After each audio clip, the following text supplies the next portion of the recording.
देखिए, संघर्ष थकता ज़रूर है, लेकिन हमें बाहर से सुंदर और अंदर से मजबूत बनाता है।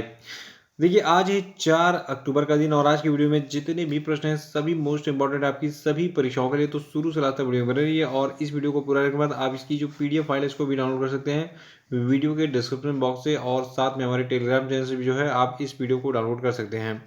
और देखिए, जिन्होंने वो चैनल को सब्सक्राइब करके बेल आइकन में जरूर प्रेस कर देंगे ताकि आने वाले सभी वीडियो का नोटिफिकेशन आपको ऑटोमेटिक मिलता रहे। देखिए, आज का पहला प्रश्न है कि टीपी राजीवन जिनका 2 नवंबर को निधन हो गया, ये किस क्षेत्र में प्रसिद्ध थे? तो देखिए, जो आपके टीपी राजीवन है, ये एक राइटर यानी कि लेखक थे और जो आपके टीपी राजीवन है, ये एक मलयालम अंग्रेजी के जाने माने कवि थे। ठीक है, ये मलयालम भाषा में अपनी जो है जितनी भी रचनाएं हैं उसको लिखते थे। और देखिए, ये एक कवि, पटकथा लेखक और उपन्यासकार थे और ये प्रतिष्ठित केरल साहित्य अकादमी पुरस्कार सहित कई प्रमुख साहित्यिक पुरस्कारों के विजेता भी थे। और देखिए, इन्होंने कविता, यात्रा वृत्तांत, उपन्यास, पटकथा लेखन के साथ साथ जो है साहित्य की विभिन्न विद्याओं में अहम योगदान दिया था। तो सरल शब्दों में एक लाइन में याद कर लिए कि जो आपके टीपी राजीवन है, ये एक राइटर थे और ये जो है मलयालम और अंग्रेजी भाषा में अपनी जो है रचनाएं लिखते थे। अगला कि कौन सा भारतीय क्रिकेटर दुनिया का नंबर 1 टी20 इंटरनेशनल बल्लेबाज बन गया है? तो देखिए, भारत के जो आपके सूर्य कुमार यादव हैं, ये दुनिया के नंबर 1 टी20 इंटरनेशनल बल्लेबाज बन गए हैं। और देखिए, सूर्य कुमार यादव ने पाकिस्तान के जो सलामी बल्लेबाज हैं मोहम्मद रिजवान, इनको पछाड़कर ये मुकाम हासिल किया है और ये इस मुकाम पर पहुंचने वाले दूसरे भारतीय खिलाड़ी बन गए हैं। और देखिए, जो आपके सूर्य कुमार यादव हैं, सूर्य कुमार यादव के अब 863 अंक हैं टी20 इंटरनेशनल बल्लेबाजी में, जबकि मोहम्मद रिजवान के 842 अंक हैं।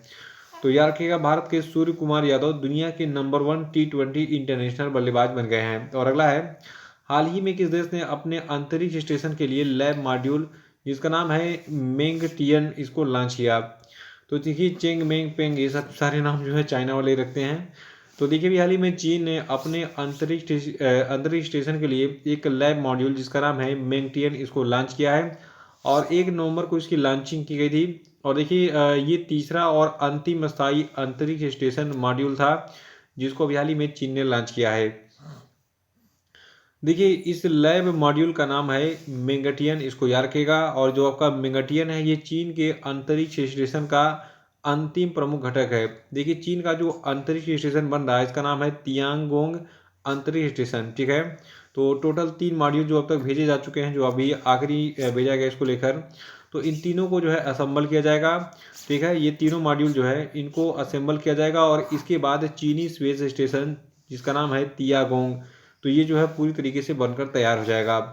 तो याद रखिएगा, मेंगटियन नाम का एक जो है मॉड्यूल भेजा है अभी हाल ही में चीन ने अंतरिक्ष में अपने अंतरिक्ष स्टेशन तियांगों को जो है बनाने के लिए। और अगला, किस कंपनी ने भारत का पहला रेस्पॉन्सिबल स्टील सर्टिफिकेशन प्राप्त किया?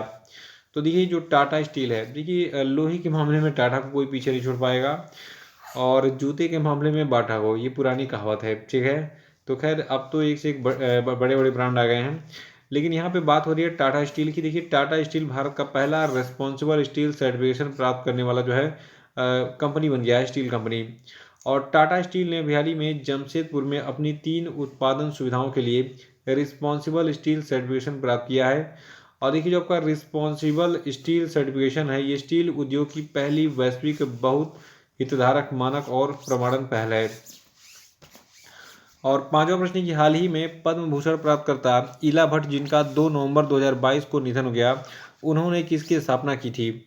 देखिए, इला भट्ट बहुत बड़ा नाम है, इन्होंने जो है सेल्फ एम्प्लॉयड वीमेंस एसोसिएशन की शुरुआत की थी।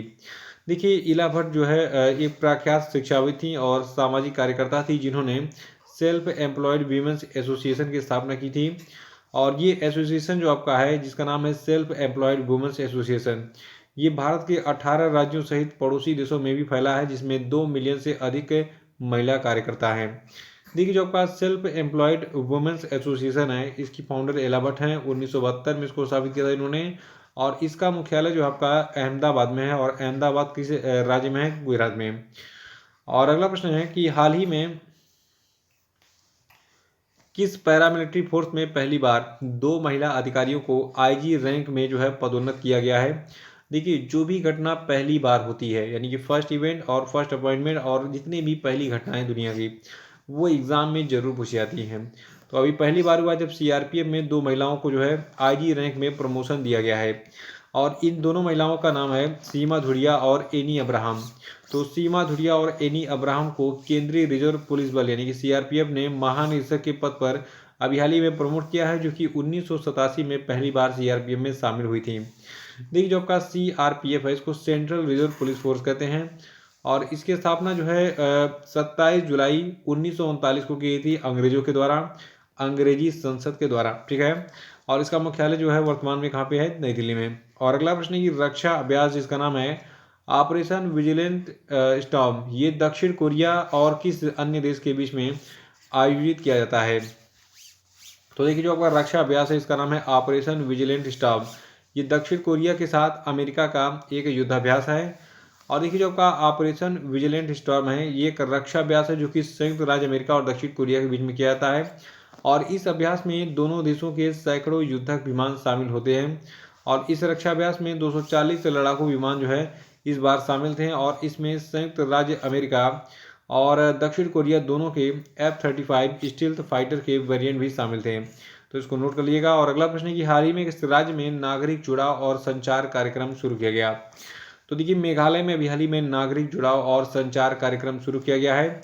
और देखिए जो नागरिक जुड़ाव और संचार कार्यक्रम है, इस कार्यक्रम का उद्देश्य सभी योजनाओं की जमीनी स्तर पर पैठ बनाना है, ताकि सभी पहलुओं में शासन में सुधार हो सके। और देखिए मेघालय राज्य की अगर बात करें, जहाँ पे नागरिक जुड़ाव और संचार कार्यक्रम शुरू हुआ है, तो देखिए मेघालय जो है इसकी राजधानी शिलोंग है, और यहाँ के मुख्यमंत्री कॉनराड संगमा है।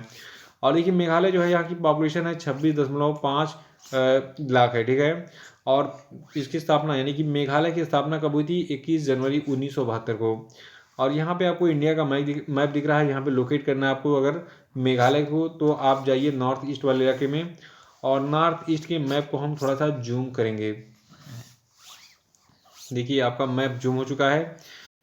देखिए मेघालय कुछ इस स्थान पे लोकेटेड है। यहाँ पे आपको जो ये केसरिया वाला पार्ट दिख रहा है, देखिए मेघालय जो है इसकी अंतर्राष्ट्रीय सीमा जो है ये लगती है बांग्लादेश के साथ में, ठीक है।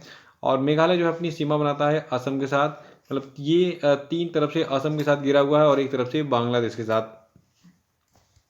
एग्जाम में प्रश्न भी ऐसे ही पूछे जाते हैं कि कौन सा भारतीय राज्य जो है ये 3 तरफ से असम से घिरा हुआ है, या फिर कौन सा भारतीय राज्य 3 तरफ से असम से घिरा है और साथ में एक तरफ से जो है ये बांग्लादेश से घिरा है।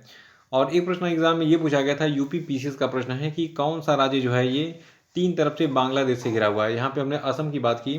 देखिए यहाँ पे त्रिपुरा आपको दिख रहा है, ठीक है। त्रिपुरा जो है ये 3 तरफ से जो है ये बांग्लादेश के साथ अपनी सीमाएं बना रहा है। और बाकी इसकी देखिए यहाँ पे अगर पूरब साइड में देखेंगे तो असम और मिजोरम अपनी सीमाएं जो है त्रिपुरा से बनाते हैं। तो इन सभी चीज़ों को ध्यान दीजिए, ये बहुत ही बेसिक चीज़ें हैं, एग्जाम में पूछी जाती हैं। और देखिए बहुत सारे बच्चों ने कहा सर आप जैसे पहले पढ़ाते थे मैप के साथ तो वैसे पढ़ाइए, तो इसीलिए मैंने इसको फिर से शुरू कर दिया ताकि मैप वाले क्वेश्चन भी आपके एग्जाम में कवर होते रहें, ठीक है। और अगला प्रश्न है कि हाल ही में किस कंपनी ने आर्टिफिशियल इंटेलिजेंस बेस्ड अवतार स्टार्टअप अल्टर का अधिग्रहण किया है। तो देखिए अभी हाल ही में गूगल ने जो है आर्टिफिशियल इंटेलिजेंस बेस्ड अवतार स्टार्टअप अल्टर का अधिग्रहण किया है। देखिए गूगल ने अवतार की दुनिया में एक कदम और आगे बढ़ा दिया है, और दिग्गज टेक्नोलॉजी कंपनी जो आपकी गूगल है, इसने आर्टिफिशियल इंटेलिजेंस बेस्ड अवतार स्टार्टअप अल्टर को खरीद लिया है। और देखिए अल्टर को कितने में खरीदा है गूगल ने, ये भी इंपॉर्टेंट है। देखिए मीडिया रिपोर्ट के मुताबिक सर्च इंजन गूगल ने ये सौदा $100 मिलियन में किया है, यानी कि लगभग 824 करोड़ में जो है गूगल ने अल्टर को खरीदा है। और आपको बता दें कि अल्टर जो है ये सोशल मीडिया यूजर्स को अपनी वर्चुअल पहचान बनाने के लिए आर्टिफिशियल इंटेलिजेंस के जरिए अवतार बनाने की सुविधा देता है।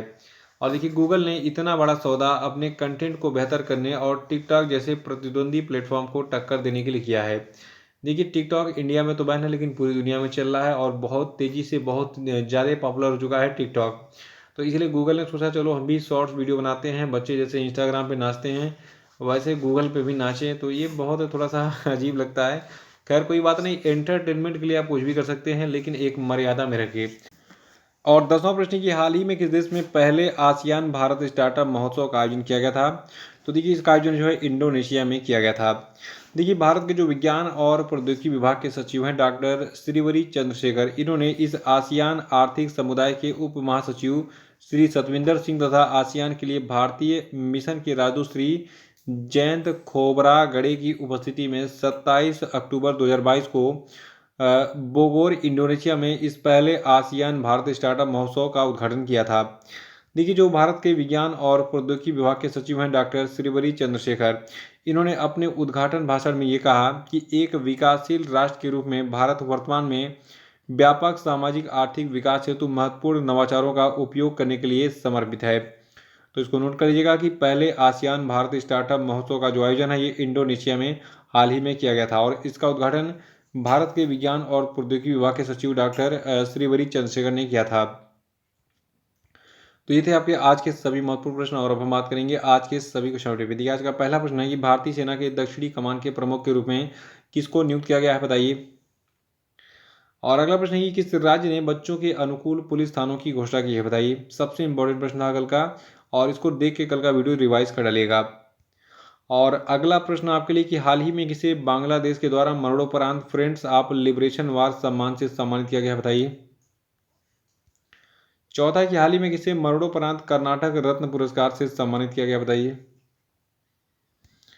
और पांचवा कि हाल ही में किस सोशल मीडिया प्लेटफॉर्म ने वेरीफाइड अकाउंट्स के लिए शुल्क की घोषणा की है, बताइए। और देखिए, जितने भी कल के क्वेश्चन अपडेट थे सबके बारे में थोड़ा सा हम जान लेते हैं इसके सही उत्तर क्या क्या थे। देखिए, अरुणाचल प्रदेश में भारत का पहला एक्वा पार्क स्थापित किया जाएगा। और देखिए, जो मानगढ़ धाम है इसको राष्ट्रीय स्मारक घोषित किया गया है, ये राजस्थान में स्थित है और इसके बारे में परसों की वीडियो में आपको डिटेल मिल जाएगी। और देखिए, अभी हाल ही में न्यूजीलैंड में आगामी T20 इंटरनेशनल श्रृंखला के लिए भारतीय टीम का कप्तान बना दिया गया है हार्दिक पांड्या को। और देखिए, 7वें भारत जल सप्ताह की थीम है सतत विकास और समानता के लिए जल सुरक्षा, इसको नोट कर लीजिएगा।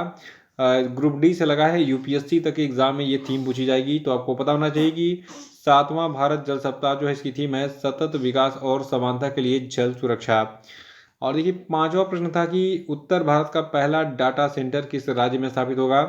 तो देखिए, उत्तर प्रदेश में उत्तर भारत का पहला डेटा सेंटर बनाया जाएगा।